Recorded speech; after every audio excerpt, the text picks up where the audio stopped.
Attorney Melvin, you wrote in your column that Vice President Sara is a Bratinela. Why did you say that? Well, yung Bratinela kasi, let me explain. Yung Bratinela, alam na natin, that's a millennial term na pagka yung medyo may pagka-rebel ka or you want your, na everything that will happen your way. Kung hindi, you will have tantrums or magagalit ka, makipag-away ka. So that's exactly what's happening. When she is being asked to explain how do you use confidential, no, I don't want to answer. That is what, that's not related to the story. And she will start doing the name calling pagka hindi nangyari. Because she had her way during the 6 years term of his father. Yung gusto niya, it's really happening. Can you imagine? I mentioned earlier, she was able to maneuver to replace former Speaker Pantaleon Alvarez kung sino yung pinili niya. She was the one. She was really the one who's been calling the congressman that we have to replace it.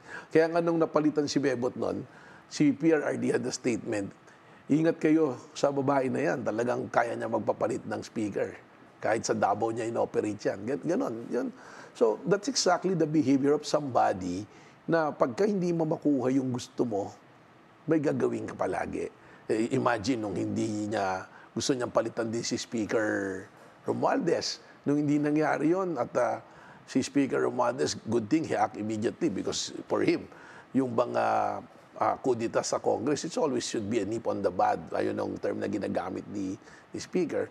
At nung pinalitan, tinanggal sa pagka-senior deputy speaker si former President Gloria Macapagal Arroyo, nag-resign siya sa partido. Tapos ngayon, iba na yung sinasabi niya. Before, he was saying na ito yung unity, I'm campaigning, magkaibigan kami. Pero iba na ngayon, sinasabi na niya ngayon, may issue ng pulburon. Mga ganyan ba? So, hindi maganda. So, that's what I'm saying.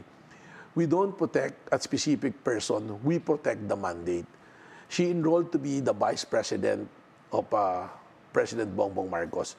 And she knows very well that the term is 6 years. So dapat the entire 6 years, tumulong ka. And if you cannot accept it, it's okay probably to criticize, but you resort to name calling or coming out with fake videos just to accuse the president na involved siya sa illegal acts of the doing drugs. I think that is something that's not sit well to anybody. So that is exactly the actions of somebody who is a Bratinela.